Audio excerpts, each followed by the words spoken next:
So we are very happy to have Chitraang from UC Berkeley, and he will tell us about coarse-graining holographic states and semiclassical backflow. Please start. Hello, everyone. Thanks for giving me this opportunity to give the seminar today. I am Chitraang, and I will be giving the talk today about coarse-graining holographic states and semi-classical bulk flow. This is based on recent work with Professor Nomura and Pratik, and also extends previous work by Professor Nomura, Pratik, and Nico. So here's the plan for today. I will begin by talking about some introduction and motivation. Then I will describe the classical case, which corresponds to the earlier work. And then we will talk about the full quantum extension and discuss some properties, as well as some applications featuring black holes. And like every other talk these days, there will be islands. So during the talk, feel free to interrupt me, ask me any questions using the audio or the chat. I will be happy to answer them. Okay, so let me start with the motivation. So we all know about ADS CFT correspondence based on Maldaceno's work from the late 90s. So ADS gravity theory in d+1 dimensions is dual to a d-dimensional CFT living on the conformal boundary. Another sort of key ingredient is the HRT or the RT formula. So it was first sort of given to us by Rio and Tagyanagi, and then elaborated on by Hubni, Rangamani, and Tagyanagi. And it tells us that for any subregion A on the boundary, the von Neumann entropy of the reduced density matrix on A is given by the area of the HRT surface, gamma A. So the way you calculate this HRT surface is you find the minimal surface corresponding to A, homologous to A. And when you sort of find the minimal surface, which is homologous to A, that gives you your gamma A. And because A and A bar are usually homologous, at least in the classical case, gamma A and gamma A bar are identical, where A bar is the complement of A. So another key idea I will need is the idea of entanglement wedges, subregion duality and entanglement wedge reconstruction. So this is based on this work by Check and others, elaborated on by Wall, and then Harlow, Dong, and Wall. So in this setup, think of a bulk partial Cauchy slice sigma A, which has the boundary A union the HRT surface of A, and this is the homology surface. And the entanglement wedge of A is defined as the bulk domain of dependence of this homology surface. Entanglement wedge reconstruction tells us that this subregion A on the boundary contains all the information about the entanglement wedge of A. In other words, if I remove the complementary region A bar, then the maximum possible bulk region I can reconstruct will be the entanglement wedge of A. So from this idea of entanglement wedge reconstruction, we can arrive at the fact that this encoding is redundant, in the sense that if, in the simple example, if you consider three boundary subregions A1, A2, and A3, any two of them together contain all the information about this central bulk region, little b. So starting from this idea, what I can do is I can remove everything outside the entanglement wedge of A complements for all of the three guys and end up with the remaining bulk region, little b. So let me do that now. And the conjecture now is that the bulk theory on little b has a dual boundary theory that lives on this boundary big B. So this makes contact with the surface state correspondence due to Masamichi and Tagyanagi. So let me elaborate further using a tensor network example. So consider a subregion A on the boundary of a tensor network. then we have an isometric map from the in-plane legs of the HRT surface to the boundary legs in A, which means that there is this HRT surface acts as an entanglement bottleneck, and things are maximally mixed across this HRT surface. So I should add that if this region is infinitesimal, then at least this gives us a way to sort of think about tensor networks in a more time-dependent way by thinking about HRT surfaces of infinitesimal regions.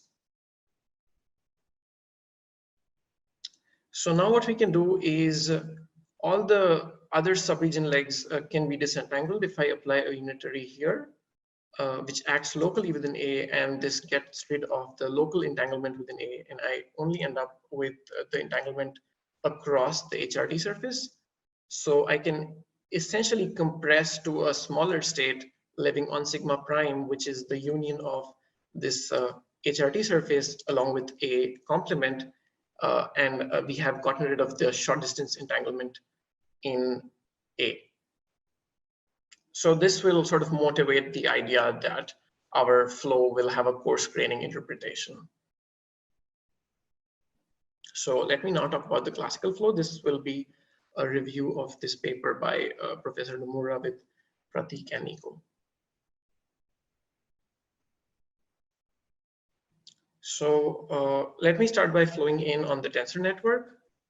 So we start by a state which is defined on the outermost legs, all these legs on sigma, and these live in a Hilbert space H of sigma. Now what I do is I peel off the outermost layer to obtain a smaller Hilbert space H of sigma 1, and this tensor network provides an isometric map from H of sigma 1 to H of sigma. And I can repeat this cycle again and again to get smaller and smaller Hilbert spaces. And this sort of makes contact with the work by Ning, Joff, and others. Okay, so I talked about how to flow in when you have tensor networks. Now let me tell you how to flow in a sort of more general space-time situation. So what you do is you start with a boundary sigma naught and you divide it into small subregions of size delta. The next thing you do is you sort of remove the complement, remove everything outside the complementary entanglement wedges, and then take the intersection of all of those guys. So you essentially get rid of all of this red shaded region, and you end up with a float in theory which lives on a smaller boundary sigma 1. And again, you can repeat this over and over again to obtain smaller and smaller boundaries. So this is the sort of discrete case, and now I can take the continuum limit by sending delta to 0. So instead of these discrete boundaries, I now end up with a continuous family of boundaries which are parameterized by this parameter lambda. And the convention I will be using throughout this talk, and which we use in our paper, is that lambda will be 0 on the first sort of boundary and increases as we go inwards. So now I can think about the collection of all of these boundaries, and this for me defines the holographic slice. Since this is sort of a smooth surface, I can also describe it using a differential equation, which is called the flow equation. So this is what the flow equation looks like in this classical case. Here, x mu are the embedding coordinates on the boundary sigma, and the rate of change of x mu with respect to lambda is given by this evolution vector, where L and K are the future directed null vectors which are orthogonal to sigma, and then theta k and theta L are the classical expansions corresponding to these K mu and L mu directions. Any questions about the classical case? Okay, if not, I will now talk about the quantum extension. So like the usual sort of quantum correction treatment, what we do is now we add the S bulk term. So starting from the area term, I will now include this extra bulk term, which tells me the von Neumann entropy of the bulk reduced density matrix on this homology surface, again with the boundary given by A union the quantum extremal surface. And again, by minimizing this function, I will be able to figure out the quantum extremal surface. I should add that I have included the area of the subregion A here because if the boundary conditions are say transparent, then there will be a sort of a UV divergent piece which needs to be taken care of under renormalization. So the renormalization divergences sort of cancel out from these two terms. So this extension is basically based on the FLM paper and also a later paper by Engelhardt and Wall. Okay, so a few comments about quantum extremal surfaces. So in general, the quantum extremal surfaces for A and A complement need not coincide. This means that we can end up with a no man's land region between the two quantum entanglement wedges.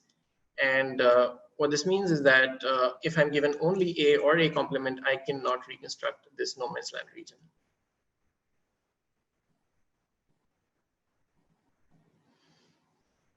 Okay, so let me now talk about the sort of quantum corrected flow at the level of tensor networks.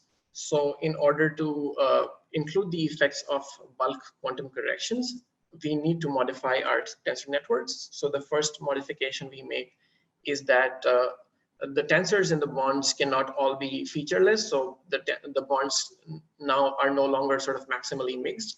And this generally makes the tensor network not fully isometric. This is because you can sort of have a excitation in the low energy bulk fields, and those need to be represented by such a sort of not featureless tensor network. Also, we need to include some long bonds which are connecting non-nearest neighbors, and these account for a long-range entanglement. Now, to obtain the quantum extremal surface, you sort of find the minimal cut surface, which sort of minimizes the entropy of all the bonds that connect the region inside and outside the homology surface, which is essentially inside and outside a union gamma of A. So in this case, this minimal surface sort of cuts across 12 black bonds, 4 on this side and then 8 on the other side, and also 2 magenta bonds, 1 on this side and 1 on the other side. Okay, so I have sort of talked about this flow in a very weird way, which is I've not told you so far where do we start the flow. And the reason for that is that sort of requires me to mention holographic screens, and people usually sort of lose interest. So bear with me for like 5 minutes, and hopefully I'll get back to more interesting material once I sort of discuss holographic screens. So a holographic screen, I think, was first defined by Raphael in these papers, and it is a codimension 1 hypersurface, which is embedded in your spacetime. This holographic screen is foliated by marginally trapped or anti-trapped codimension 2 surfaces called leaves. So by marginally trapped or anti-trapped, I mean that the classical expansion in one of the null directions orthogonal to the leaf vanishes. And these are actually what we denote by sigma. So a very little use of the word foliate here, with the surfaces being called leaves. So now we can sort of posit that the boundary theory that lives on the holographic screen describes everything inside the holographic screen. And we can define states on the leaves sigma, which foliate this holographic screen into constant time surfaces. And if this is all very vague to you, then you can always think of this as sort of ADS CFT can arise from this setup if you send the holographic screen to the conformal boundary of ADS.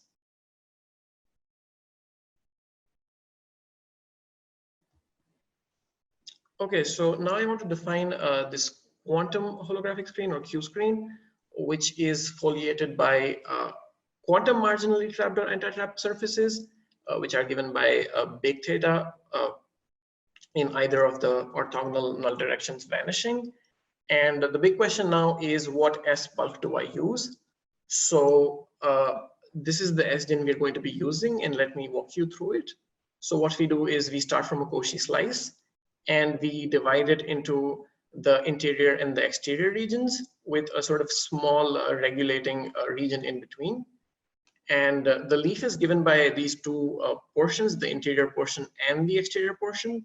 And the generalized entropy on the leaf is given by the area plus the S bulk term between the interior and the exterior.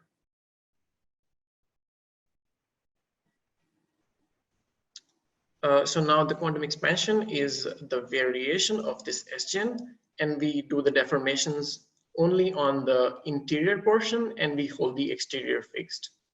So this sort of makes contact with the idea that, yes, is there a question? Oh, sorry. I guess I have a question. Okay. I missed it, but where did you, why are you choosing the bulk entropy to lie? I mean, why are you choosing almost the entire Cauchy surface for that, except for this tiny little epsilon? So basically what will happen is when you sort of flow in, the exterior will remain fixed, but the interior will sort of decrease. And the idea is coming from the fact that to sort of represent the global state, you need everything sort of inside as well as outside of the holographic screen in some sense.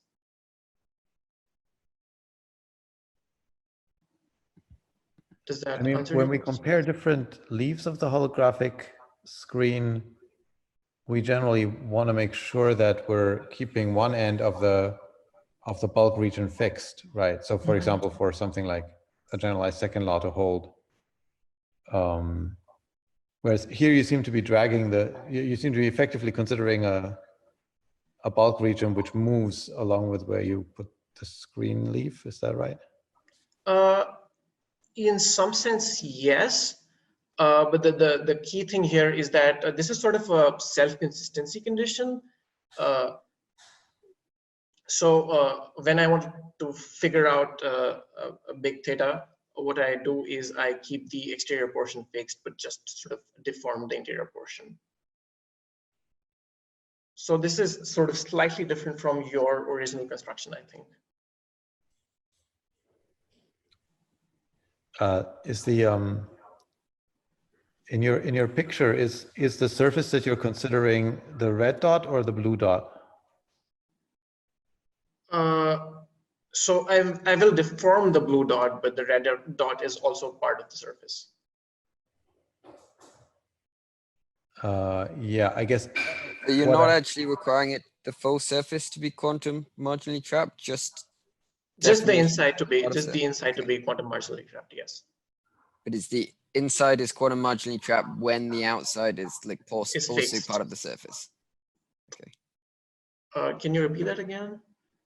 So you're considering the generalized entropy of the entire surface, but you're only considering variations of the inner part of the surface when you say that is correct. Yes.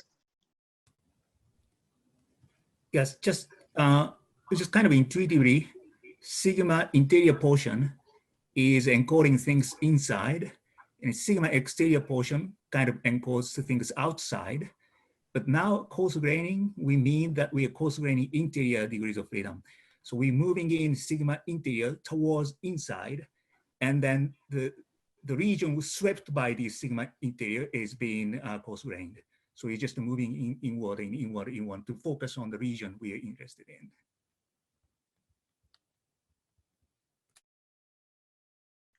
Any other questions about this? Okay, let me proceed. Thank you for those questions. So let's go back to our quantum flow now. So let me talk about the flowing in procedure in this case. So what we do is we start with a small subregion on the interior portion of the leaf. And to coarse grain, we sort of want to restrict to again to the union of the complementary region along with the complementary HRT surface.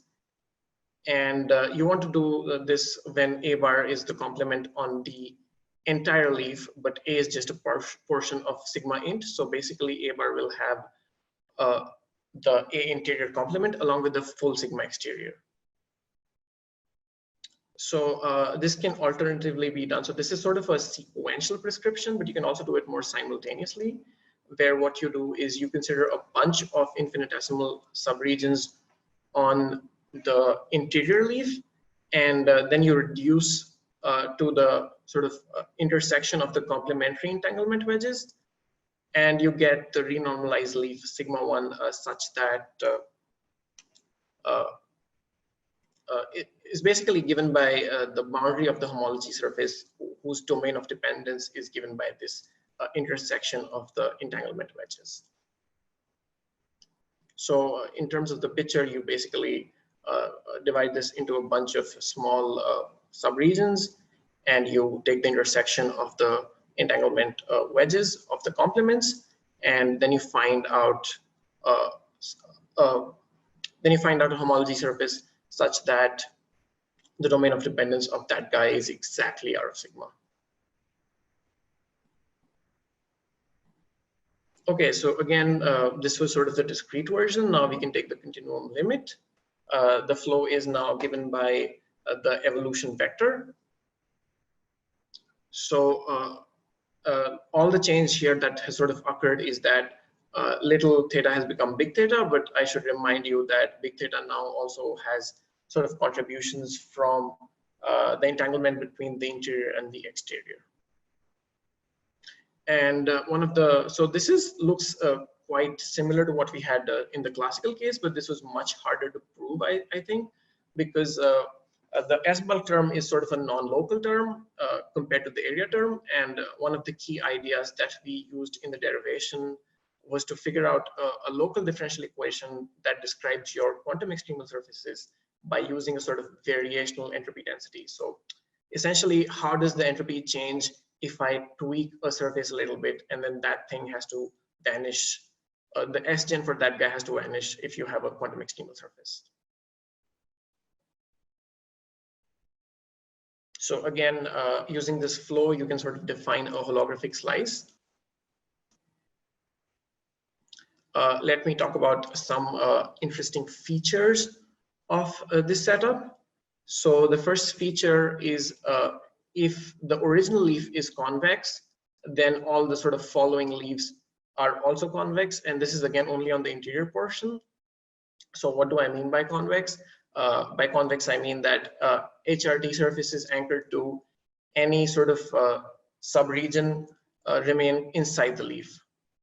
So this is sort of needed if I want to think of this as a holography theory. If this condition is broken, then it's sort of bad, because if things start going outside, it's not good. Okay, another feature, and this mostly comes from the previous work, but also holds in this case, is that unlike a single shot reconstruction, which sort of can suffer from entanglement shadows, this case we do not have such an issue. So what do I mean by that? So suppose you consider a conical ADS. In this case, n is 3. So B, B prime, and then B double prime are all identified. And then I think about the HRT surfaces. So these sort of cannot probe all the way to the interior. They stop somewhere at some R critical. But if you think about the flow, even the classical flow, it will sort of go all the way to the center. So it doesn't suffer from these accidental entanglement shadows, but later when we sort of talk about black holes, then there will be stopping points, and those will be sort of more well understood, I guess. The last comment I have is that this holographic slice provides a preferred gauge fixing for general spacetimes based on holography.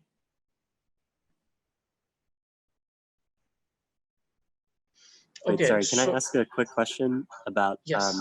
Actually it's on the previous slide. So if I'm understanding this correctly, you do a better job of being able to access these interior degrees of freedom after coarse grading.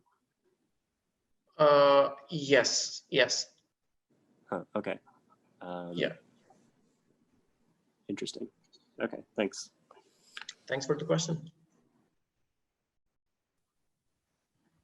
Okay, so there was something I sort of swept under the rug when I talked about the flow equation, which is that this flow equation is not really unique.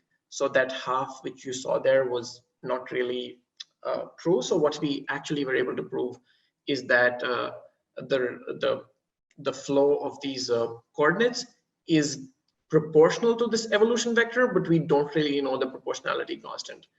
And one way of fixing that is to sort of take delta to be the same everywhere and sort of fix lambda in a particular way. But in the most general setup, you can have any arbitrary constants here. So the flow can be faster on one side than on the other side. And what this means is that if you choose a different alpha here, then you can get different holographic slices. So for example, if I flow in the same speed on all sides, I get something like this. But if I sort of flow in faster on this side and sort of slower on this side, I might end up with something more sort of lopsided.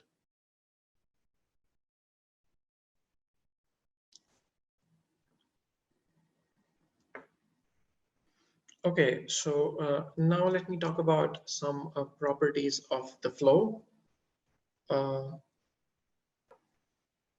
So the first property we have is that Sgen is monotonically decreasing.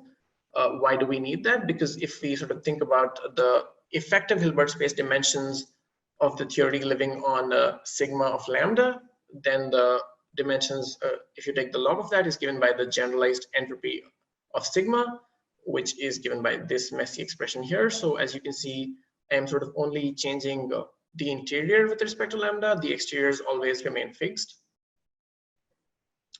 And this is monotonically decreasing with lambda, which is needed for your coarse-graining interpretation. So if you're coarse-graining, this should go down as I sort of increase lambda.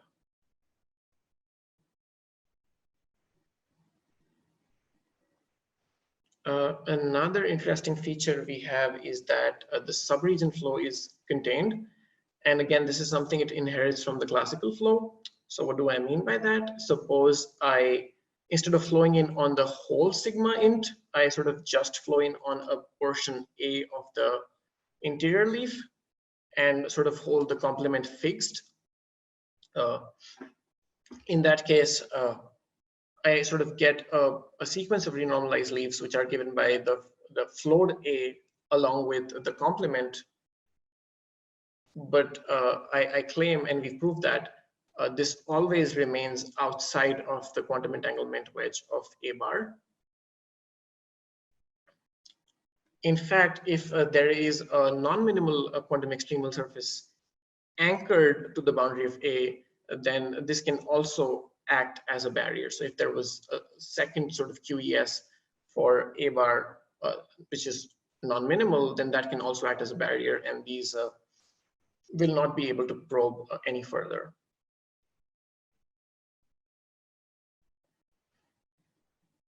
Okay, so another interesting feature is that this sort of, as I mentioned earlier, also that this allows us to sort of probe the interior of your space-time. And one key way we can sort of describe how it probes the interior is to talk about where does the flow end. And we've sort of been able to come up with 3 cases. I don't know if these are exhaustive, but let's discuss these 3 cases. So the first case is that the slice ends in an empty surface. So that can also happen in 2 ways. One of them is shown here. So what happens is you keep flowing in, flowing in, flowing in, and then the slice just gets capped off at a point. And the second way, which is sort of more complicated and special to this quantum flow, is that a disconnected component of the interior leaf might show up during the flow, which is usually a Bekenstein violating region. And then this region can grow outwards and coalesce with the original leaf, which is sort of moving inwards. So you might have a situation where you get this sort of bubble, which goes like blows up, and the leaf is going inwards, and these sort of coalesce, and those will also coalesce at an empty surface.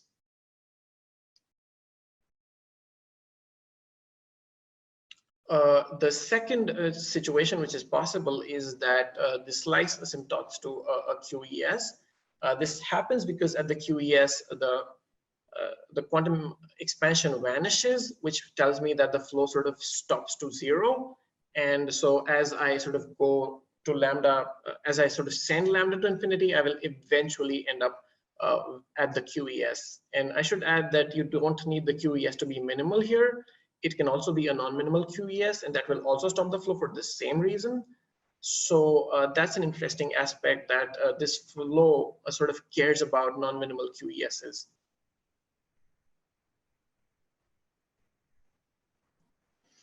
The third case is that the flow might terminate abruptly, and that we need to do if what happens is if these complementary RT surfaces or the complementary quantum extremal surfaces become a non-infinitesimal, even if you have an infinitesimal subregion A. So if they start probing too deep, you need to say this is something wrong here, and I just need to manually stop the flow.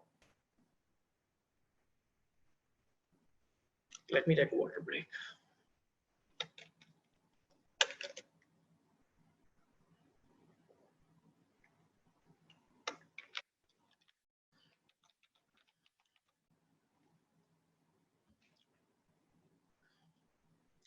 Okay, so now let me talk about some applications of this idea. So as I mentioned, this is applicable to evaporating black holes. And so before the black hole is formed, the holographic slice just gaps off, which is the case 1. So so this is where sort of the flow starts. This is the holographic screen. This is the exterior portion, and it just gaps off to r equals 0. At late times in the evaporation process, the non-empty QES acts as a barrier. So a lot of work has been done about this, and this sort of connects with the island phenomena. And specifically, I'm thinking about Tom Hartman and others who told us about islands in flat spacetimes, but also going back to all the other island papers by Jove and Netta and Meyerhoff and others. And once the evaporation process is completed, again, the slice can gap off because there is no QES which can act as a barrier. So this treatment now has enabled us to define black hole formation as well as the completion of the evaporation process. So that's quite interesting.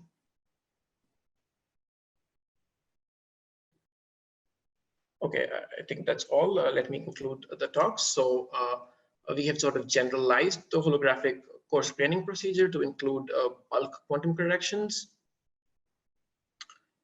We've also said how the flow equation and the flow have properties which are consistent with the coarse-graining interpretation. And lastly, we've also told you how to treat the region exterior of the holographic screen at a quantum level. So time for questions, I guess. Thank you.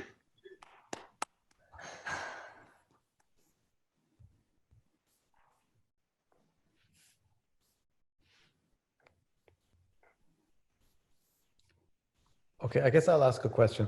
How does the flow find the quantum extremal surface? So if I just sort of move through the space-time, you know, if I drew a line on your Penrose diagram, presumably I wouldn't necessarily end up at the quantum extremal surface that I want, right? In the case where there's a non-trivial one. But are you claiming that that this flow somehow finds it? At least that's the sort of belief, because it sort of acts as like a vacuum for anything sort of nearby it. So if you think about, so if you start at the quantum extremal surface and sort of go a little bit far away from it, it sort of pulls everything, the flow sort of pulls everything inwards towards that extremal surface.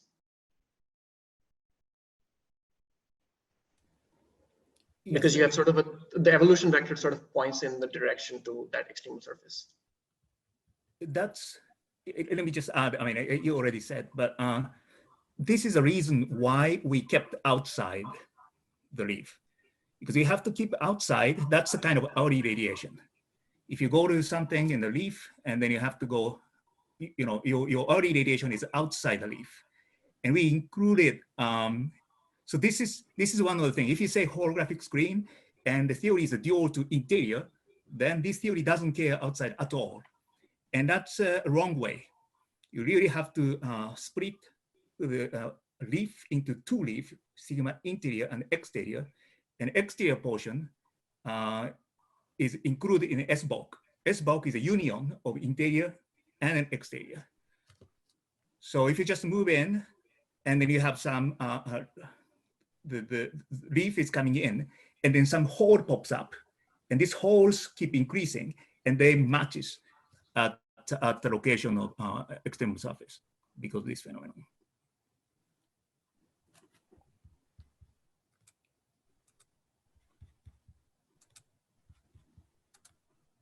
Because if you, let's see, if you move inwards, and then you seem to gain area, right? Because it's just a shrinking area.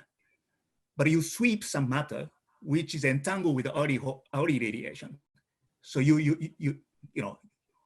get a penalty by that. So that penalty is huge if this surface approaches the black hole horizon, and then you just stop almost at the black hole horizon. Of course, that's the same external surface Jeff found, and it's just there. And those effectors are not there in the classical level, clearly, because you're not putting S bulk. So classically, what happened is just capped off. It's going like a horizon, horizon, horizon, and cap off. And quantum things will make the concept of black hole formation really like explicit. Of course, minute you give a time foliation at the boundary, then that will define black hole forms at that point, and then evaporate at that time, and so on.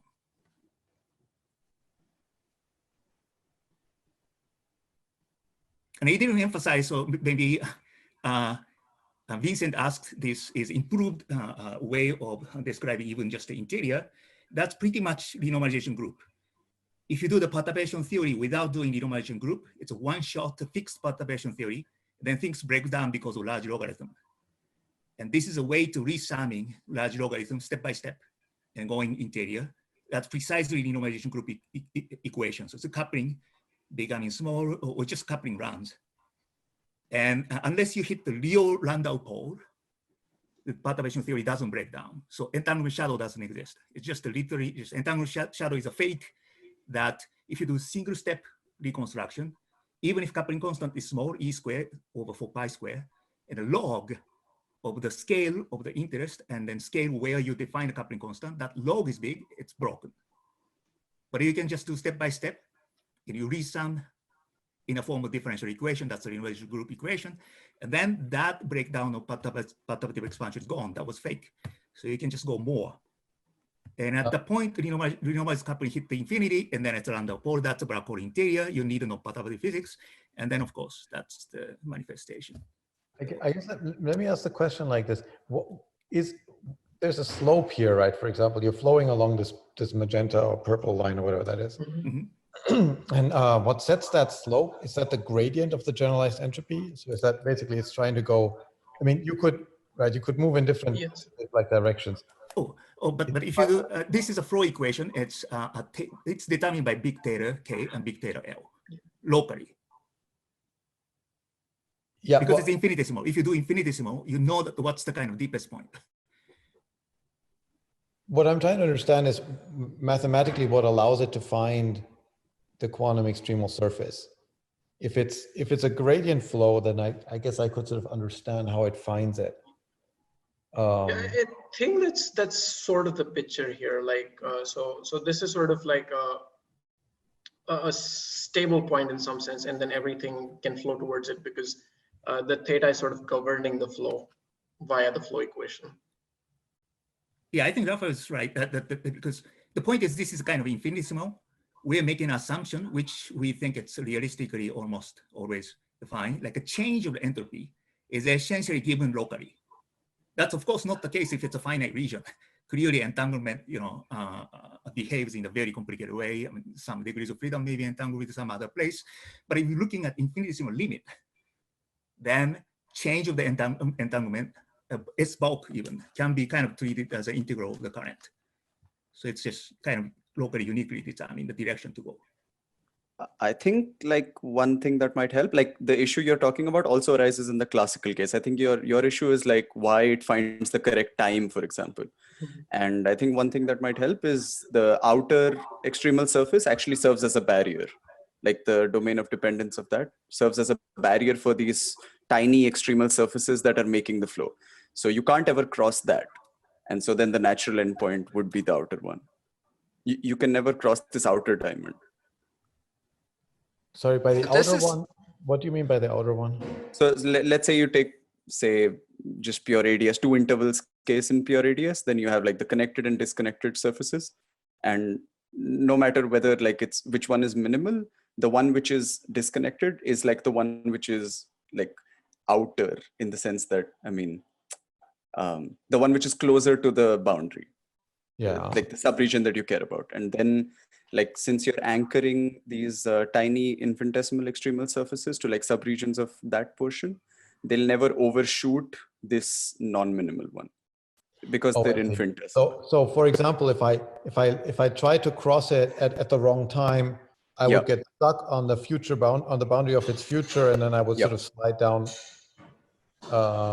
So Yes. eventually you'll have to hit that. Okay. So So this it's is not something quite- very it's not weird what I with said the then. It's not a gradient flow. Right. If I have like a saddle point on a Riemannian manifold, and it's a saddle point rather than like a minimum, then my gradient flow will like miss it generically unless I'm perfectly tuned. But somehow, because it's a Lorentzian metric, then it's like searching for having a saddle point in the Lorentzian spacetime is like having a minimum in the Euclidean spacetime. Right?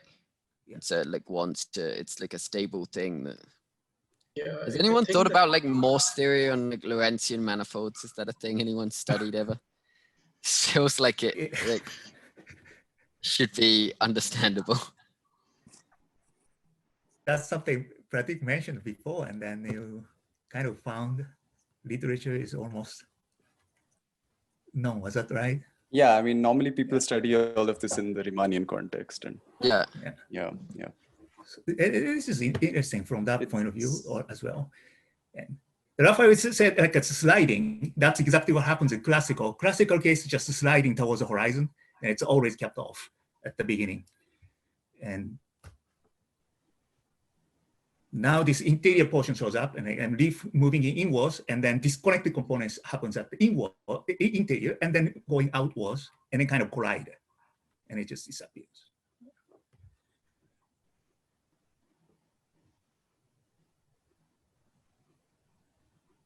For that, you shouldn't forget the exterior region. You should really include, even in a theory interior, at the quantum level, you should not forget about the exterior. At the classical level, you can completely forget about it.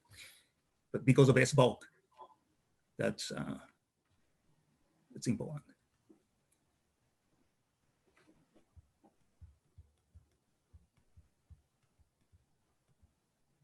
Any other questions? Yeah, sorry if you already said this, but like, what are you not allowed to do when you hit the barrier? Can you tell me about what's the? It's too small. Yeah. Oh, go on, Can you please. hear me? Can you hear me? Sorry. Very faintly. Yes, go ahead. Okay. You can also send it in the chat if Yeah, that's I'll acceptable. type it in the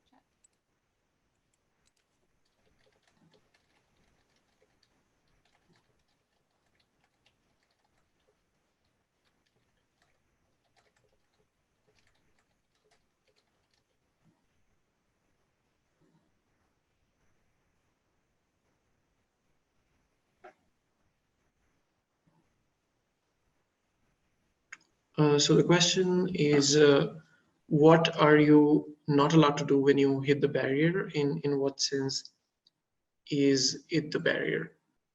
I think what Pratik said is basically that the domain of dependence of this homology surface, I guess, acts as a barrier. So your quantum explainable surfaces cannot probe inside of that barrier. So they need to sort of slide down along the barrier.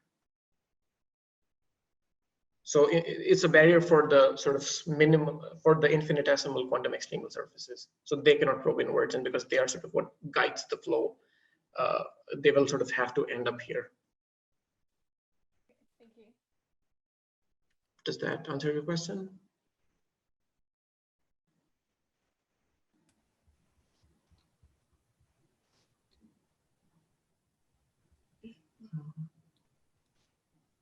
Yeah, probably this time slicing confuses people. I mean, you didn't too much talk about it, and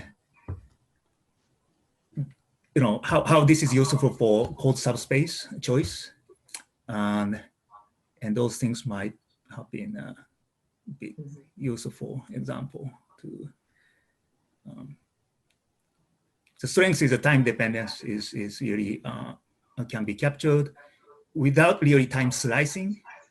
If the heavy particles decays into a lot of light particles, and then code subspace you may choose associated with a purine particle, like spin up and down, like a two-dimensional code subspace. Or if the slice is later, and then you may choose like a thermodynamic entropy of the final state radiation. But which one to choose best is determined by this running. It's just this moving in. And for a given moving in, you have a preferred time slicing, and you can collect the code subspace states associated with a similar time slicing. And so the time independence is completely taken care in this way.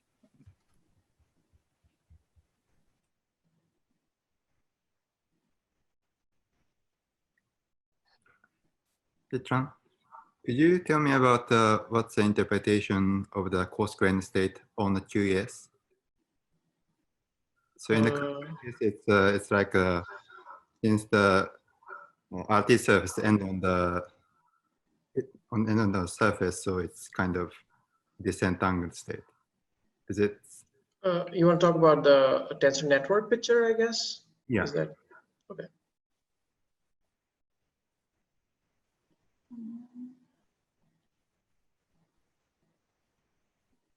So something here, right?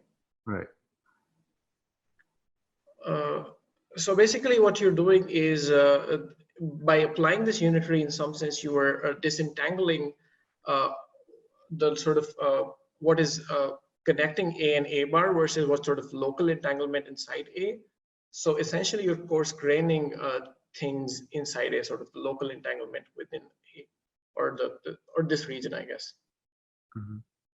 So that's the coarse graining interpretation, at least in this model, and sort of everything that you sort of do from here will inherit that coarse graining idea. So quantum, yes, I can understand like that. If you think about the infinitesimal subregion on the quantum experiment surface, that's the QS also end on that subregion. So it's yeah. So again, it's sort of again you're sort of disentangling the sort of local entanglement within this region, I guess. Okay. Or Masami, are you talking about some end of the flow? Yeah, right? I mean, in that case, of course, HRT surface become a boundary surface itself. That means that this is a maximally volume low saturating state. So in that sense, any subregion, entanglement is maximum, in fact. And the von Neumann entropy is maximum. That's comes with the volume, because surface area is the same as a boundary subregion. But that means that there is no local entanglement really, because any density matrix is a unit matrix, essentially. So subregion A has a unit matrix, subregion B has a unit matrix, A union B also has a unit matrix. So unit matrix is unit cross unit. So no. I'm just wondering about in the classical case, it's RT surface of local notion, but in the case of quantum case, you have a. That's because infinitesimal. Right. Yes. So again, so that's really crucial for kind of everything. So basically, for the infinitesimal subregion, you're considering the infinitesimal subregion. Yeah, or limit or sufficiently small. Yes. Yeah. That's my point. Yeah. That's how RGE can be derived, right? Otherwise, it's just not possible to derive a simple equation like differential equation. So And it's even not minimization. necessarily the case that if you consider too big subregion, it doesn't necessarily end on the same HRT surface. It's not simple, yeah, at least. Yeah, I don't think it's simple. Thanks. Yeah.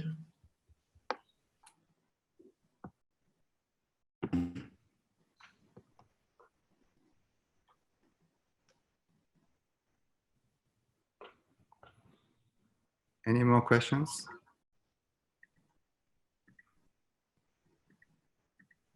If not, let us thank Chitraang again.